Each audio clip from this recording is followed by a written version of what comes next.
Hello folks, welcome to my channel review rowdy. I am your host and दोस्त कुशल नारसरिया। दोस्तों, आज मैं अपने इस वीडियो में नेटफ्लिक्स की ओरिजिनल मूवी गुंजन सक्सेना का पूरा रिव्यू करूंगा और सिर्फ विनोद बोल के वीडियो बंद नहीं करूंगा, इसलिए टेंशन मत लो। गुंजन सक्सेना एक बायोपिक है और आप ऑनलाइन अगर रिसर्च करने की कोशिश करेंगे उसका कोई फायदा होगा नहीं, क्योंकि गुंजन जी के ऊपर ना तो कोई डॉक्यूमेंट्री बनी है, ना इनके ऊपर कोई बुक लिखी गई है। एक सिर्फ विकिपीडिया पेज मिलता है जो ये आपको बताता है कि गुंजन जी का बचपन से ही एक पायलट बनने का सपना था। She was one of the initial female officers in Indian air force. उनका एक बहुत ही इंपॉर्टेंट योगदान था कारगिल वॉर में, जहां पर उनकी ये ड्यूटी थी, क्योंकि कारगिल वॉर माउंटेनियस रीजन्स में हुआ था। तो गुंजन जी की ये ड्यूटी थी कि वहां पर जो भी हमारे इंडिया के जवान शहीद हुए उस वॉर में, उनको स्पॉट से रेस्क्यू करा के डॉक्टर्स के पास लेके आना, जवानों तक जो भी ज़रूरी सामान है, जो भी अम्यूनिशन है, उन्हें पहुंचाना, पूरे एरिया की हेलीकॉप्टर में बैठ के रेकी करना और दुश्मन की हर एक गतिविधि को रिपोर्ट करना। उन्होंने ये काम करते हुए पाकिस्तानी सोल्जर्स के कई सारे मंसूबों को विफल किया और लगभग 5-6 साल ही वो इंडियन एयरफोर्स में उन्होंने सर्व किया। उसके बाद उन्होंने शादी कर ली, वो सेटल हो गई and she is living very happily. So अब टेक्निकली मेरे पास ज़्यादा कंटेंट बचता नहीं है।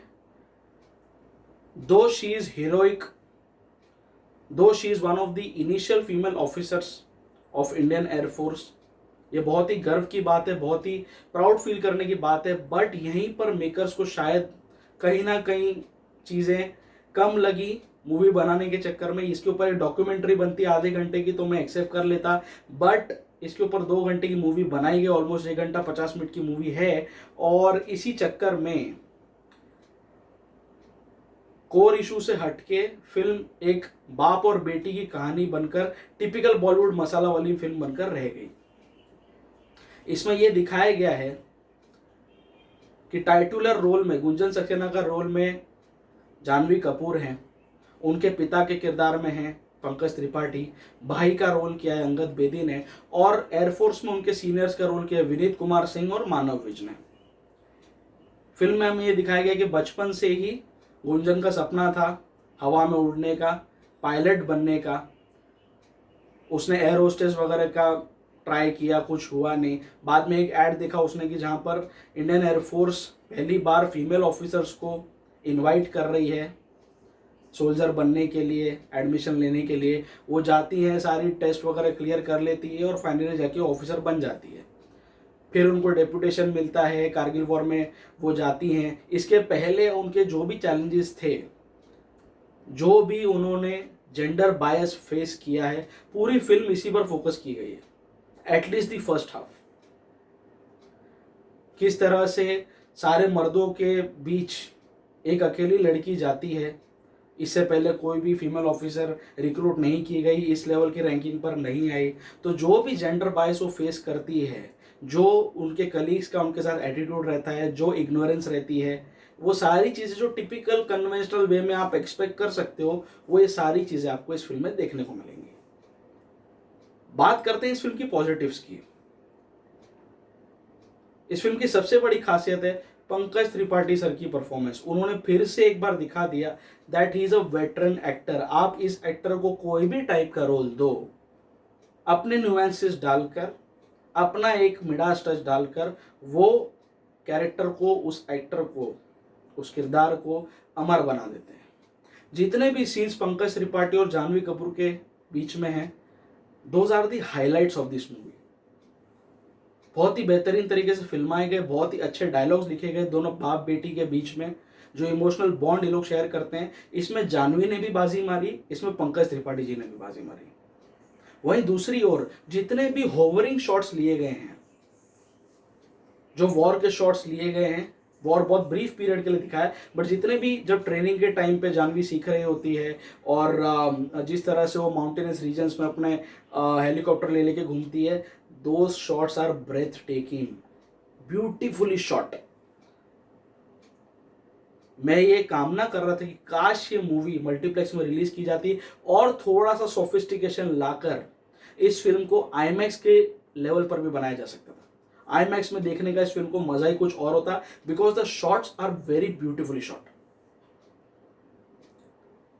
तीसरी सबसे बड़ी खासियत है मानव विज की परफॉर्मेंस। मानव विज इसमें गुंजन के सीनियर का रोल कर रहे हैं, जो उसके लिए बहुत सपोर्टिव होते हैं। वो समझ जाते हैं कि किस तरह का एटीट्यूड बाकी के लोग गुंजन के साथ कर रहे हैं, एक लड़की होने की वजह से उसको क्या क्या चीज़ें नहीं फेस करनी पड़ रही हैं, ये चीज़ ये पेन वो समझ जाते हैं। और गुंजन को जो ट्रेनिंग देते हैं, जिस तरह की बॉन्डिंग एक सीनियर और एक जूनियर के बीच में दिखाई गई है, पूरी ईमानदारी पूरी इज्जत के साथ, यह मानव विज ने बहुत अच्छे तरीके से कराया।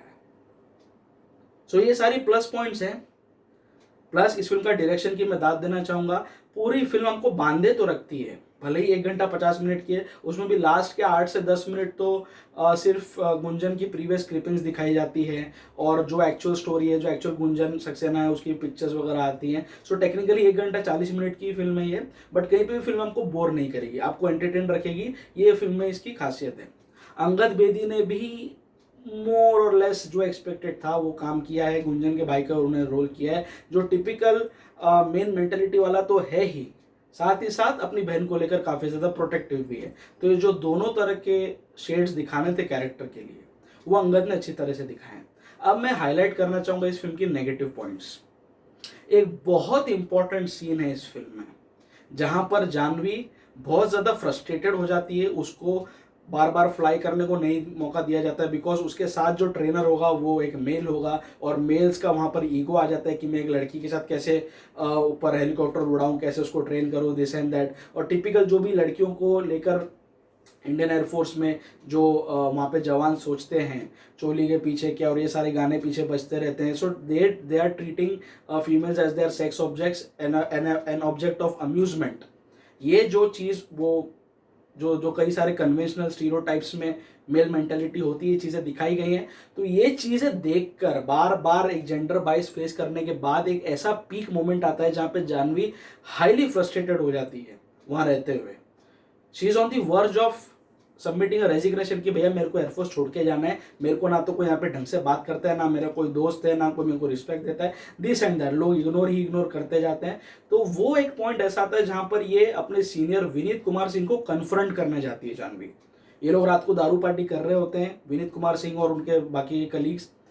तो ये उस पार्टी में घुस के वहाँ का सारा साउंड सिस्टम बंद करती है, और एक बहुत ही लंबा और इंपॉर्टेंट डायलॉग जानवी उस मोमेंट पर बोलती है। लेकिन ये बात बहुत ही आश्चर्यचकित करने वाली है कि जिस तरह से जानवी की माता श्री स्वर्गीय श्रीदेवी जी हाईली एक्सप्रेसिव एक्ट्रेस थी, जो एक छोटे से सीन में भी अपने न्यूएंसेस डालकर उस सीन को, उस सीक्वेंस को कल्ट क्लासिक बना देती थी, उतने ही प्रपोर्शन में Janhvi Kapoor highly expressionless है।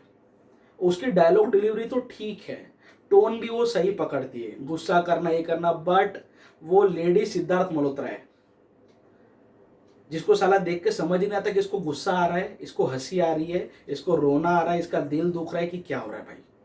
सब में एक ही एक्सप्रेशन। ये जानवी ने 80% टाइम गलती की है। बाय फ्लूक उनको घोस्ट स्टोरीज में अच्छा रोल मिल गया था, साउथ इंडियन ही बनी थी वो, बट इसमें वो मार खा गई। आई वॉज एक्सपेक्टिंग कि ये रोल शायद आलिया भट्ट को दिया जाता, बट कहीं ना कहीं शायद बिकॉज ऑफ दी फिजिक, क्योंकि एक एयरफोर्स ऑफिसर आप दिखा रहे हो, तो आलिया भट्ट काफ़ी बटकी, काफ़ी टिंगू है, तो शायद वो रिजेक्ट हो गई होगी रोल के लिए, या स्क्रीन टेस्ट के लिए उसको नहीं बुलाया होगा। बट जानवी फिजिकलिटी तो पकड़ पाई, लेकिन एक्टिंग पे उसको अभी भी कई जगह पर काम करने की ज़रूरत है। वो टोन वोन तो सही पकड़ लेती है, लेकिन भैया वो बहुत इंपॉर्टेंट सीन था, मुझे बहुत दुख हुआ, बहुत इंपॉर्टेंट सीन था, बहुत अच्छे डायलॉग्स लिखे गए थे उस सीन के लिए, लेकिन इसने सब हक दिया स्क्रीन पे जानवी ने, only because of her expressionless face. वही Vineet Kumar Singh was a complete misfit for this role. एक आधी सीन विनीत का है जहां पे लगा कि हाँ ये भैया सही है, बट बाकी टाइम पे वो टिपिकल बिहारी भैया लगा, वो इस फिल्म के लिए बना ही नहीं था। It was a completely wrong casting. एक स्पेसिफिक सीक्वेंस कहना चाहूंगा मैं, जहां पर विनीत कुमार को कोऑर्डिनेट्स मिलते हैं फोन पे, कि भाई यहाँ पे वॉर हो गया है, और फिर उसको पता चलता है कि सारे हमारे पायलट्स तो निकल चुके हैं अलग अलग लोकेशंस पे, तो फिर खाली एक ही ऑप्शन बचता है गुंजन सक्सेना का, तो विनीत उसको भेजता है। तो स्पेसिफिकली जो सीक्वेंस है वो स्टार्टिंग में भी आता है और कहीं ना कहीं बीच में फिल्म में वापस वो सीन दोहराया जाता है। वो जिस तरह से कोऑर्डिनेट्स लेता है और जो इंग्लिश बोलता है, दैट्स कंप्लीटली हिलेरियस। वो अनइंटेंशनल लाफ्टर पैदा करता है कि ये आ गया भैया अपनी जात पे। सो ये जो प्रॉब्लम है विनीत का, ये मुझे लगा he was a misfit for the role.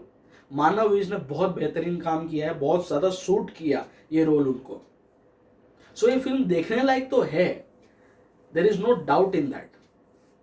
इसकी जो सिनेमाटोग्राफी है, इसका जो ओवरऑल जो सीन्स दिए, जो भी फ्लाइंग के शॉट्स हैं, ब्रेथ टेकिंग है। इसलिए मैं एडवाइस करूंगा कि अगर आप इसको देखना चाहते ही हैं तो आप इसे अपने टीवी पर देखिए। अगर आपका स्मार्ट टीवी है, एलईडी एलसीडी जो भी है, प्लाज्मा टीवी जो भी कुछ आपके पास है, आई वुड एडवाइस इसको मोबाइल पे मत देखना, इसको बड़ी स्क्रीन पर देखो। अमेजॉन फायर स्टिक से, वाईफाई से, जैसे भी आजकल 100 तरीके हैं अपने मोबाइल को कनेक्ट करने के लिए, नेटफ्लिक्स उसमें कनेक्ट करने के लिए।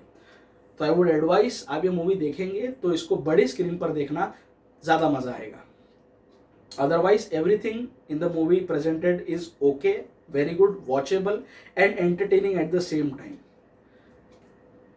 जानवी कपूर काफ़ी सारे सीन्स में शाइन कर गई और कई सीन्स में लगा कि भैया डब्बा गोल है। जानवी को सबसे बड़ा बेनिफिट मिला अपनी हाइट का, अपने ओवरऑल फिजिकल बिल्ड का, जो इस कैरेक्टर के लिए ज़रूरी था और वो उसमें फिट बैठ गई। बाकी ये फिल्म को नेटफ्लिक्स पे रिलीज करने का कोई सेंस था नहीं। अगर ये मल्टीप्लेक्स में भी आती तो ये फिल्म चलती। The movie has that kind of content which will entertain you, which will engage you and which is मासी इन इट्स अपील। कहीं पे भी ज़्यादा टेक्निकल फिल्म होती नहीं है, एक अच्छी सी कहानी कही गई है। बाप और बेटी की रिश्ते की जो बॉन्डिंग होती है उसको काफ़ी ईमानदारी के साथ इसमें दिखाया गया है। So it's very much watchable. I highly recommend this. My rowdy rating for Gunjan Saxena will be 3.5 out of 5. अगर जानवी ने कुछ की मोमेंट्स में अच्छी एक्टिंग कर ली होती तो मैं इस फिल्म को 4 स्टार आराम से दे सकता था, because the direction of the movie is very good. फिलहाल I would like to stick to 3.5 out of 5। आप भी देखो गुंजन सक्सेना नेटफ्लिक्स पर, लॉकडाउन में अपने आप को थोड़ा हल्का करो, एंटरटेन करो। गुंजन सक्सेना देखने के बाद आपको वो मूवी कैसी लगी प्लीज़ नीचे कमेंट बॉक्स में ज़रूर मेंशन करना। आप अगर मेरे चैनल पर नए आए हो तो फटाफट मेरे चैनल को सब्सक्राइब मारो, उसके साथ साथ बाजू में जो बेल आइकन है उसको भी दबा दो, ताकि जब भी मैं अपना कोई नया रिव्यू अपलोड करूं आपको तुरंत उसका नोटिफिकेशन मिल जाए। आप लोग मुझे फेसबुक, ट्विटर और इंस्टाग्राम सभी जगह पर फॉलो कर सकते हो। सभी जगह पर मेरी ऑनलाइन आइडेंटिटी रिव्यू राउडी के नाम से ही है। The digital partner of this channel is 5 Hub digital and the co branding partner of the channel is Chai Pakoda productions. आप मेरा रिव्यू चाय पकौड़ा के चैनल पर भी देख सकते हो।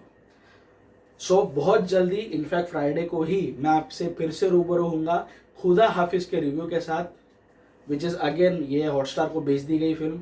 अब देखते हैं, विद्युत जामवाल को जो गुस्सा आया था, उनको इनवाइट नहीं किया गया था इस फिल्म के प्रीमियर के लिए, जो इसका जो अनाउंसमेंट था, डिजिटल अनाउंसमेंट, उसके लिए इनवाइट नहीं किया गया था। देखते हैं उनका कितना गुस्सा वाजिब है। फ्राइडे को मैं उसका रिव्यू करने वाला हूँ at the same place on the same channel. मेरे साथ जुड़े रहिए, मेरे साथ कनेक्टेड रहिए। स्टे ट्यून, स्टे फिल्मी एंड स्टे राउडी।